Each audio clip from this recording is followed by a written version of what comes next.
निकाला और पर्ची को खोल करके उसमें देखा क्या लिखा है, केवल राम।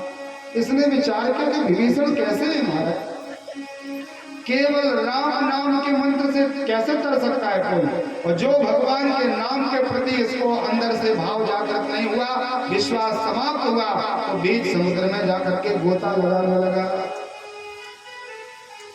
डूबने लगा। विभीषण को याद किया, विभीषण ने बचाया। कहने का भाव यह है कि हमारे अंदर दृढ़ भाव होना चाहिए। जितने भी भगवान के बाल सखा थे यहाँ डूबे और सीधे बैकुंठ निकले। बोले बैकुंठनाथ भगवान की जय हो।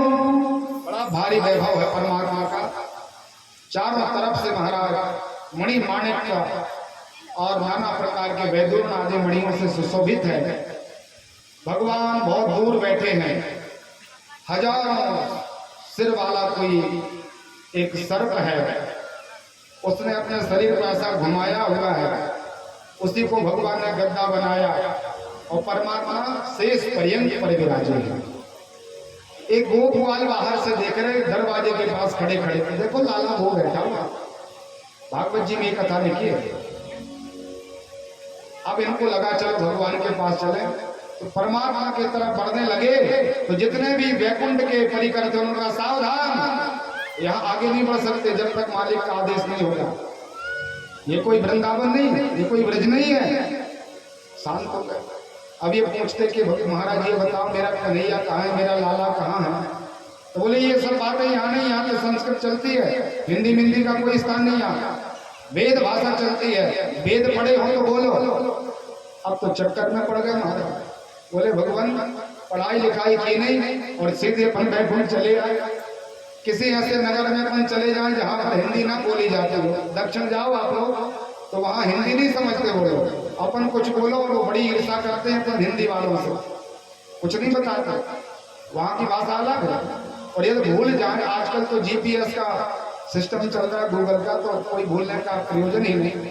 पहले महाराज भूल जाए व्यक्ति तो पूछने में बड़ी कठिनाई होती थी कि मंदिर किस तरफ है।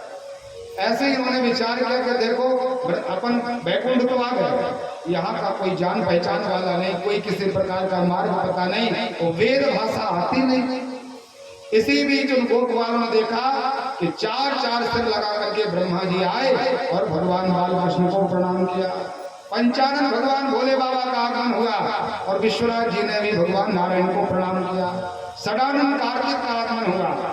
गोपवाल विचार करने लगे कि हमें तो केवल इतना ही पता था कि एक सिर वाला व्यक्ति होता है, एक ही सिर एक धर्म। यहाँ तो महाराज किसी के सिर पर 5 लगे, किसी के 4, किसी के 6, बड़े बड़े सिर वाले। और अपने लाला का स्वागत तो देखिए, सब आकर के प्रणाम कर रहे, स्तुति कर रहे सर। लेकिन यहाँ आकर के कितना बदल गया। उस वृंदावन में कहते थे कि लाला मेरी पनैया उठा दो, मेरी जूते उठा दो, तो यही कृष्ण हमारी जूतियों को उठा करके साफ करके देता था। हम लोग इसको गालियां देते थे, हंसता था। कभी हम कहते थे कि घोड़ा बन जाओ, तो ये घोड़ा बनता था और हम इसके ऊपर सवारी करते थे। और यहाँ आकर के देखो कैसे बड़े ठाठ में बैठा है, देख तक नहीं रहा अपनी तरफ। तो गोप वालों ने विचार किया कि यहाँ बैकुंठ का नारायण हमारे किसी काम का नहीं है, ये हमारी बातों को सुनने वाला नहीं, बड़े अकड़ में बैठा है, इसलिए अपने वृंदावन के ही कृष्ण को याद किया।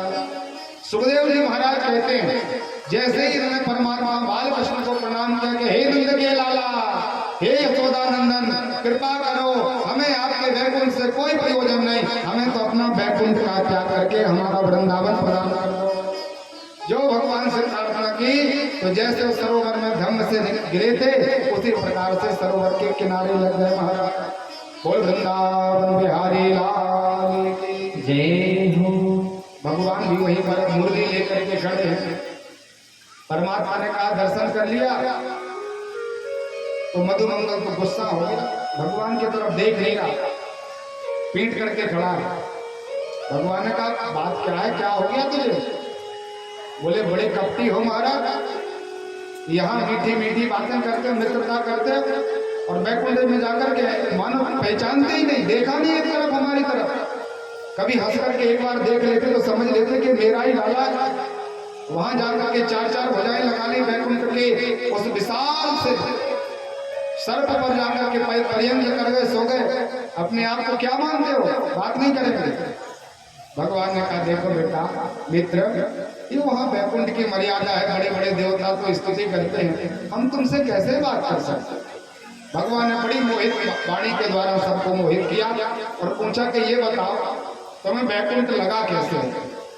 परमात्मा से गोपवाल कहने लगे महाराज बुराई मत करना, आपको बुरा न लगे, मुझे तो निक अच्छा ना लगा, बिल्कुल भी अच्छा नहीं लगा वैकुंठ आपका, हमारा तो वृंदावन ही बहुत आनंदमय है। और बड़े भाव से भगवान का वृंदावन में आश्रय लेने लगे। एक बार गोपियों ने विचार किया कि देखिए इतना लंबा समय हो गया, परमात्मा ने कहा था कि हम सेवा कृपा पूजा से प्रसन्न होंगे। मैंने आपको कल बताया था गोपियों ने कात्यायनी मैया का व्रत पूजन किया। कब किया? हेमंत प्रथमे मासे, हेमंत महीने का प्रथम महीना। हेमंत ऋतु जो है वो अगन के महीने से प्रारंभ होती है। सब लोग कहते हैं कि कार्तिक स्नान किया गोपियों ने, लेकिन मूल भागवत में ऐसा बिल्कुल भी नहीं है। भागवत जी में कार्तिक स्नान की महिमा नहीं लिखी। हेमंते प्रथमे मासे नंद वृक्ष कुमारी का, मूल भागवत में लिखा है इन्होंने अगन का महीना स्नान किया है। जो आप लोग अन्नपूर्णा की पूजा सेवा करते हो, ऐसे अगन के महीने में भगवती सेवा का आश्रय कात्यायनी के रूप में लिया। तो अगन से चले पूस का महीना, माघ का महीना, फाल्गुन, चैत्र, बैसाख, जेठ, आषाढ़, श्रावण, भादौ, इतने महीने निकल गए। अश्विन का महीना भी आधा निकल गया, शुक्ल पक्ष आ गया। और नवरात्रि जो कुंवार की नवरात्रि अश्विन की होती है, इसमें गोपियां और ज्यादा भाव से आचार्यों को साथ करके, ब्राह्मणों को बुला करके सप्तचंडी, सहस्त्रचंडी आदि के द्वारा भगवती को प्रसन्न करने लगी कि मैया अब तो कृपा कर दो, हमें भगवान की कृपा हो जाए।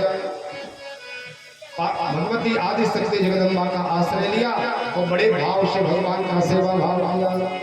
गोपियां कहती हैं लागी लगन मत तोड़ना प्रभु जी, लागी लगन मत तोड़ना, लागी लगन मत तोड़ना हरि जी मेरी, लागी लगन मत तोड़ना, लागी लगन मत तोड़ना हरि जी मेरी, लागी लगन लागी लगन मत तोड़ना हरि जी मेरी, लागी लगन मत तोड़ना। बड़े भाव से गोपियां भगवान की सेवा पूजा में और कहती है महाराज मैं करने कराने वाली कुछ नहीं, मालिक तो आप ही महाराज। खेती बुआई मैंने तेरे नाम की, खेती बुआई मैंने तेरे नाम की, खेती बुआई मैंने तेरे नाम की, खेती बुआई मैंने तेरे नाम की, मेरे भरोसे मत छोड़ना, मेरे भरोसे मत छोड़ना हरि जी मेरी, हरि जी मेरी, लागी लगन मत छोड़ना।